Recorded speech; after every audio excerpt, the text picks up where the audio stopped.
What's up guys, welcome back to the channel. Okay, today is another weekly running and training vlog where at the end of this video I'm going to be going over my week's training so you guys know what I did. For those of you that are wondering, but of course this isn't just about me, this is about you. I want to know how your week went. What successes did you have? What setbacks did you have? Basically, I want to know about your week of running. Let me know in the comments below. Guys, also we just had the Western States 100, which is like the peak of summer running. When it comes to the ultra running calendar of the year, the Western States 100 is at the top of the list, especially here in the United States. I know that the Ultra Trail Mont Blanc is right up there too, but I don't know. If I had to choose two peak races, it's Ultra Trail Mont Blanc and Western States 100. And I have to give a huge shout out to Beth Pascal. Highly unlikely she's watching this vlog right now, but Beth really put it down for the UK, winning the women's race in 17 hours, 10 minutes and 47 seconds, and also running the second fastest time in history. And of course, Jim Walmsley won the men's race. No surprise there, running an astounding 14 hours, 46 minutes and 1 second.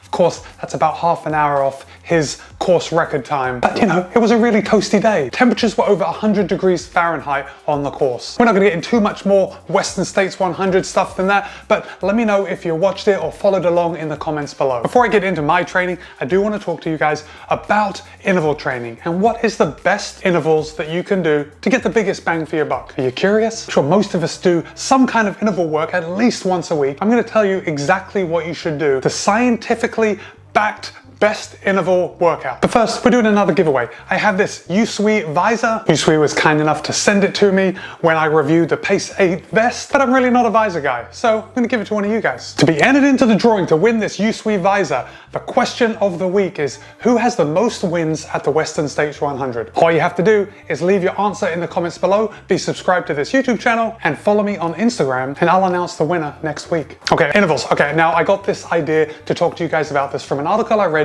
in Outside Online. It's an Alex Hutchinson article, and I will link to it in the show notes below. And within that article, there is another link to take you to the actual study if you wanted to dig a little deeper. But this article looks at a meta-analysis of 29 studies. The sample size was 400 men and 91 women with an average age of 25 years old. The meta-analysis only looked at studies that had a time trial as their way of measuring the results. So they didn't look at VO2 max, they didn't look at power output, they didn't look at weight loss. Only results in a time trial. Also, the training programs in the study had to last a minimum of 2 weeks and be either HIIT or sit training. So high intensity interval training or sprint interval training. And the outcome measures were measured in running, cycling, and rowing at distances between 1 mile and 40 kilometers. We've got a good cross section of sports, we've got a good cross section of distances that we're measuring, and we've got a pretty good sample size. And if you're wondering the difference between HIIT and sit training, HIIT is performed just below your maximum aerobic power, sit is performed just above your maximum aerobic power. So a HIIT interval may last between 1 and 5 minutes, but a sit interval, sprint interval training,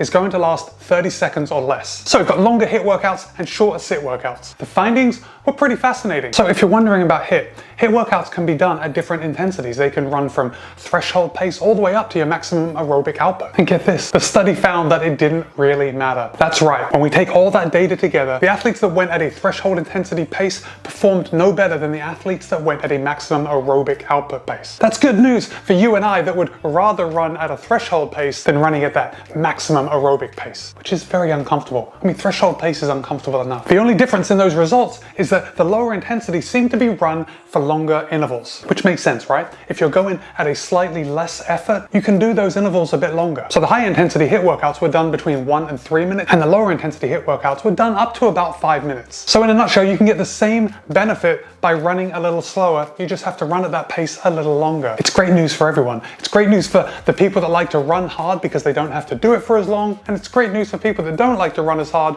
because you can still get the same benefits by running a little less hard but doing it for a bit longer. This next part was also very fascinating. It was found among the trained athletes, so let me just back it up a little bit. The sample size did include athletes that were not trained all the way up to trained athletes. But when we only look at trained athletes, the meta-analysis found that longer intervals produce better results than shorter intervals. The article explains this by saying that it takes about 2 minutes for your oxygen delivery system to warm up. So the longer intervals that you run, the higher proportion of your workout time are spent at that maximum effort. Let's talk about recovery in between these sets of HIIT or sit workouts. So when you're running HIIT intervals, if you take 1 to 2 minutes, that's going to give you enough time to maintain that hard pace that you're pushing. But when you increase that rest period up to 4 minutes, it doesn't make any difference. So 1 to 2 minutes is your sweet spot. The study also found that the number of sit reps that you do doesn't matter. And doing more than 5 HIIT reps may be counterproductive. So bear with me. I know I'm throwing a lot of data at you, but in the end, I'm gonna tell you the ideal workouts that you should be running. Okay, so before I forget, if you like running HIIT workouts, or at least you enjoy the benefits you get from them, give this video a thumbs up. It just tells YouTube that this video may be useful to someone out and they can push it out to other people. And if you're not subscribed, consider doing so right now. I publish new running videos at least twice a week. So I think what we found is that you don't have to work as hard as we might think we do. More volume at a higher pace is not necessarily beneficial. So with that said, the ideal HIIT interval workout, so sub-maximal aerobic output, is 5 5-minute intervals with 2 minutes and 30 seconds rest. Do that workout twice a week for 4 weeks. Are you more of a sprinter? You like those sit workouts? Then the best workout for you is 4 30-second sprints with 4 minutes recovery in between. Do that twice a week for 2 weeks and you'll be reaching your potential. Again, that article is linked in the show notes below. I encourage you to go ahead and click on that when you're done watching this and check it out. It's a good read. I had a pretty good week. Started off on Monday with 8.1 miles running, very easy. You know how I like to start my weeks off very easy. Tuesday was a really solid run, 13.2 miles. It was my first run in the endorphin speed. If you didn't see that video a couple days ago, I will link to it right up here. But on that run, I was kind of testing out the endorphin speed, see how they did. I did pick up the pace to about tempo effort for the last 4 miles or so. And then I threw in 6 30-second pickups just to get my legs turning over to see how they really felt at proper speed. What's proper speed? Wednesday was a lovely 8.7 miles, nice and cruisy. Thursday was 8.1 miles. My wife and I were over in Celebration, so it was fun for me to run around a new place. Well, that's not really new. I mean, I've run the Celebration Marathon, so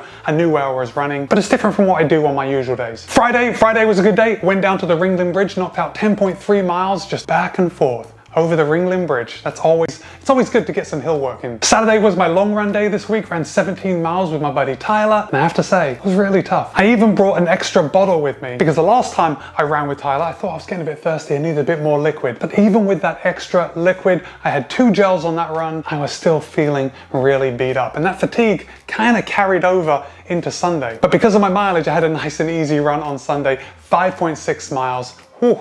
Lovely. It was really nice just getting out there for such a short amount of time, bringing my week's total to a shade over 71 miles, which is just over 114 kilometers. Didn't get on the Peloton as much as I usually do last week, but still managed to knock out a bit under 90 miles, which is a bit under 145 kilometers. Remember, you want to win this visor. The question is, who has the most wins at Western States 100? Let me know in the comments below. Alright guys, hope you have a great week. Be kind, be happy, run well. I'll see you in a couple of days.